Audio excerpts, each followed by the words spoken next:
नमस्कार। आकाशवाणी से प्रस्तुत है समाचार प्रभात।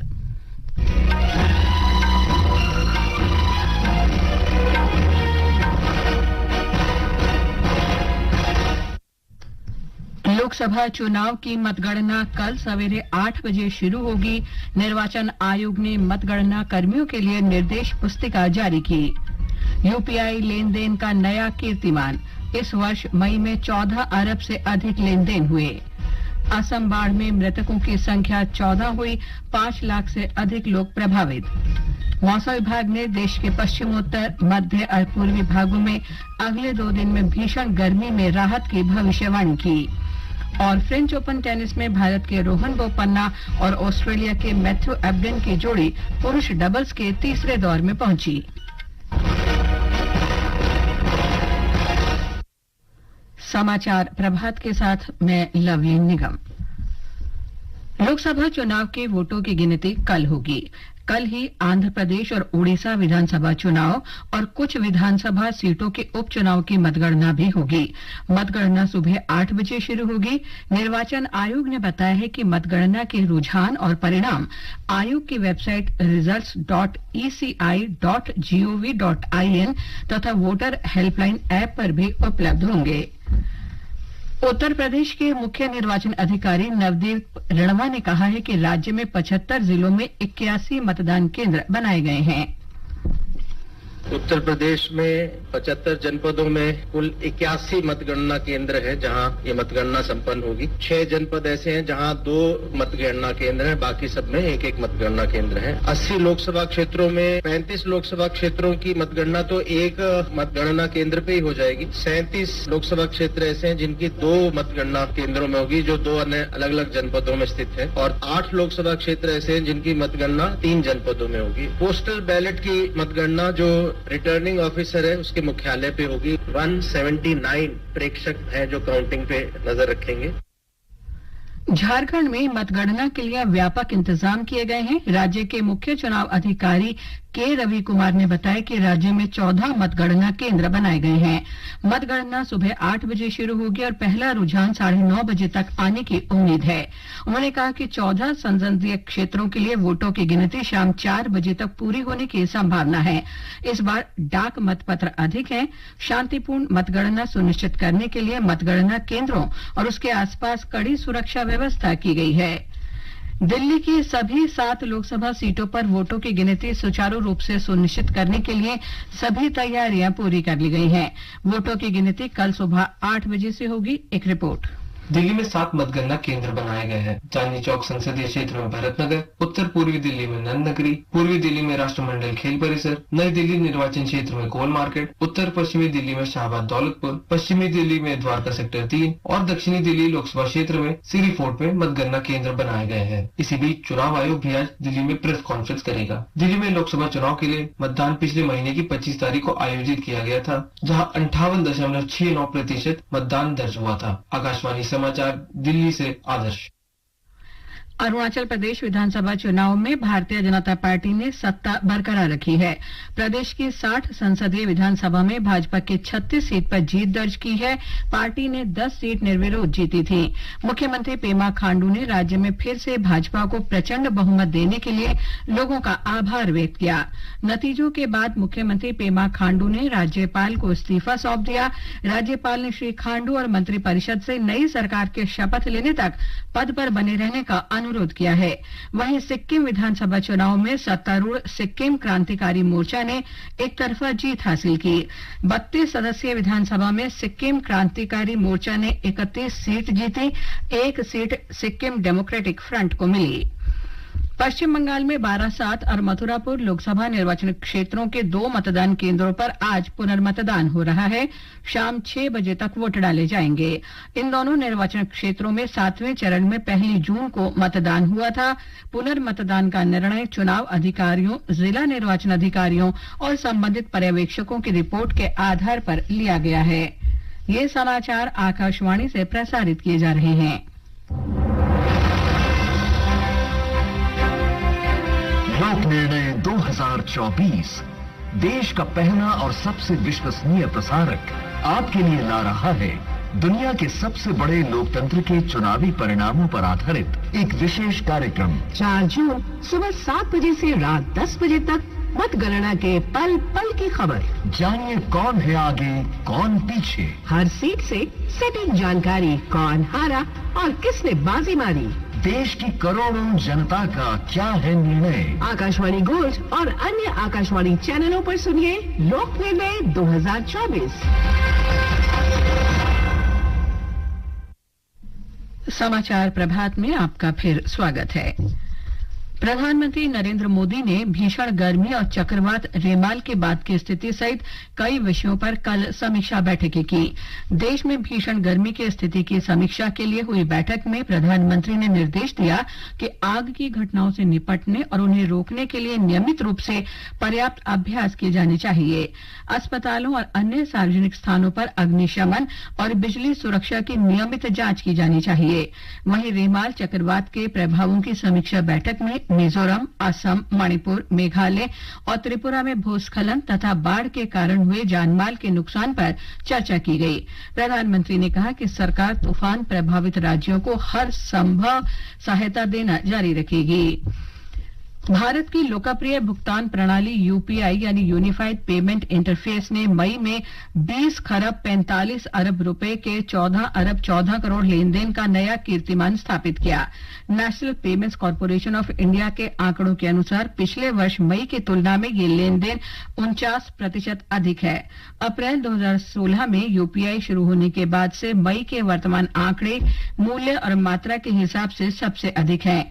वहीं तत्काल भुगतान सेवा IMPS लेन देन की मात्रा मामूली रूप से 1.45% बढ़कर मई में 558 मिलियन हो गई, जबकि अप्रैल में यह 550 मिलियन थी। पिछले साल के इसी महीने की तुलना में मात्रा में 12% और मूल्य में 15% की वृद्धि देखी गई। असम में बाढ़ की स्थिति गंभीर बनी हुई है। ब्रह्मपुत्र नदी का जलस्तर गुवाहाटी, ग्वालपाड़ा, धुबरी में बढ़ रहा है। वहीं कोपिली, बराक, धनसिरी, बरहेदिहिंग, गौरांग और कुशियारा नदियों का जलस्तर भी कई स्थानों पर बढ़ रहा है। राज्य में पिछले 24 घंटों में 3 लोगों की मौत से बाढ़ में मरने वालों की संख्या 14 पहुंच गई है। कछार में 2 और नागांव जिले में 1 व्यक्ति की जान गई है। कछार जिले में 1 व्यक्ति और 1 बच्चा लापता है। हमारे संवाददाता की रिपोर्ट।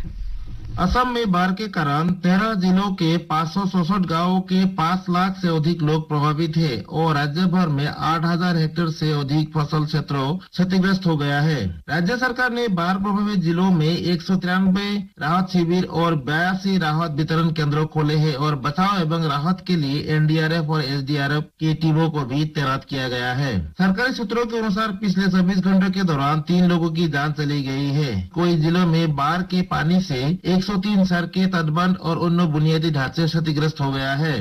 न्यू हाफलोंग चंद्रनाथपुर खंड के 20 ट्रैक की क्षति के देखते हुए NF रेलवे ने इस रूट पर ट्रेनों के रद्द और आंशिक रूप से रद्द किया गया है। अमीनुल हक जुत्तार, आकाशवाणी समाचार, गुवाहाटी।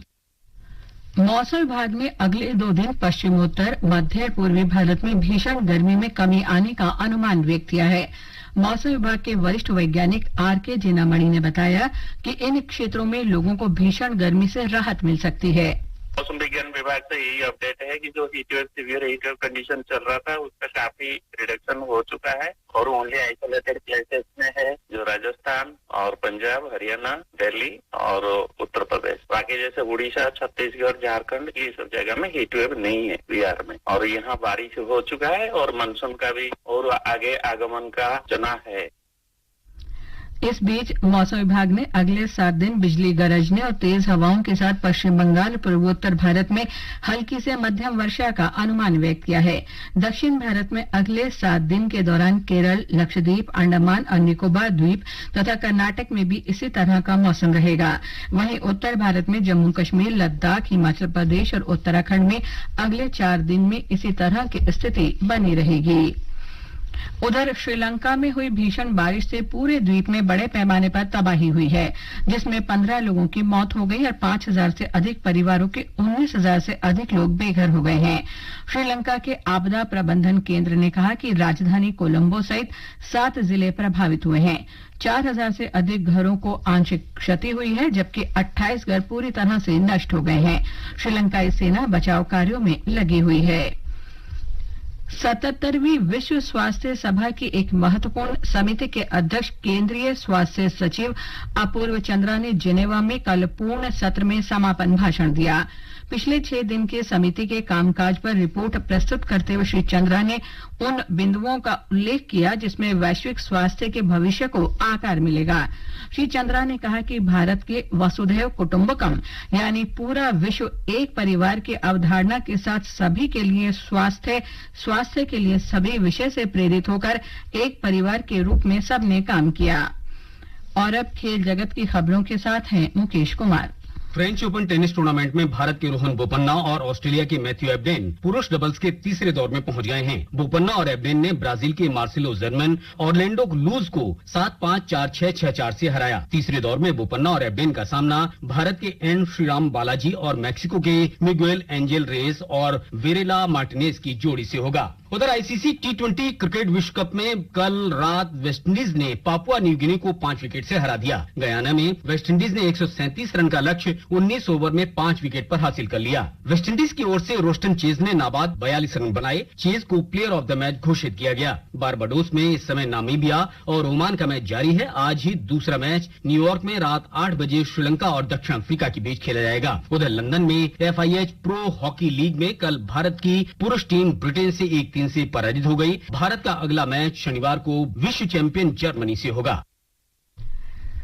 देश भर में अमूल दूध का मूल्य आज से 2 रुपए प्रति लीटर बढ़ गया है।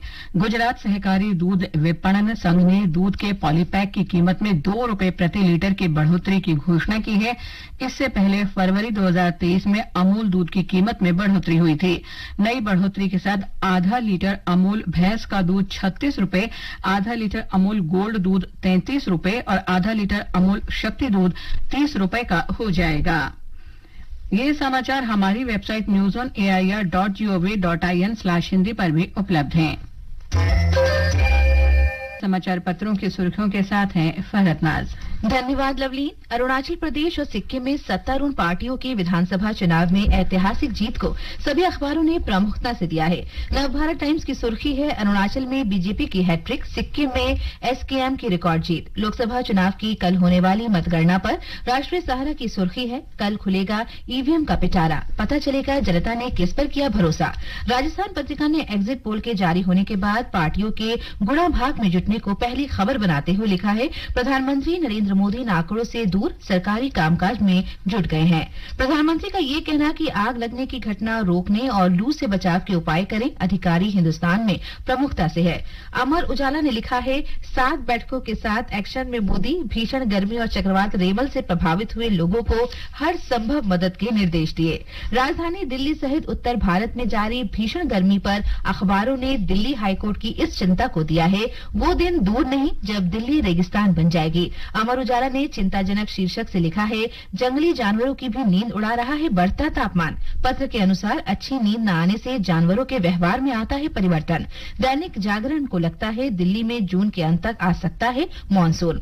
अमरनाथ यात्रा में रिकॉर्ड 10 लाख लोगों के पहुंचने की संभावना को दैनिक भास्कर ने पहली खबर बनाते हुए लिखा है दोगुनी तैयारी, 4 धाम यात्रा में उमड़ी बेहिसाब भीड़ से अमरनाथ श्राइन बोर्ड ने लिया सबक। श्री माता वैष्णो देवी के कटरा आधार शिविर यात्रा मार्ग सहित पूरा क्षेत्र अब तंबाकू मुक्त होने की जानकारी हरी भूमि में है। 26 जुलाई से शुरू हो रहे पेरिस ओलंपिक के लिए फ्रांस में तैयारी पर दैनिक भास्कर ने लिखा है सबसे बड़े रेस्टोरेंट में 3 विशेष शेफ की निगरानी में बनेंगे 500 तरह के व्यंजन, लेकिन फ्रेंच फ्राइज नहीं मिलेंगे। पत्र लिखता है फ्रांस अनोखी पारंपरिक पाक कला के लिए प्रसिद्ध है। अंत में मुख्य समाचार एक बार फिर। लोकसभा चुनाव की मतगणना कल सवेरे 8 बजे शुरू होगी। निर्वाचन आयोग ने मतगणना कर्मियों के लिए निर्देश पुस्तिका जारी की। यूपीआई लेन देन का नया कीर्तिमान, इस वर्ष मई में 14 अरब से अधिक लेन देन हुए। असम बाढ़ में मृतकों की संख्या 14 हुई, 5 लाख से अधिक लोग प्रभावित। मौसम विभाग ने देश के पश्चिमोत्तर, मध्य और पूर्वी भागों में अगले 2 दिन में भीषण गर्मी में राहत की संभावना व्यक्त की। और फ्रेंच ओपन टेनिस में भारत के रोहन बोपन्ना और ऑस्ट्रेलिया के मैथ्यू एब्रिन की जोड़ी पुरुष डबल्स के तीसरे दौर में पहुंची। इसके साथ ही समाचार प्रभात का ये अंक समाप्त हुआ। नमस्कार।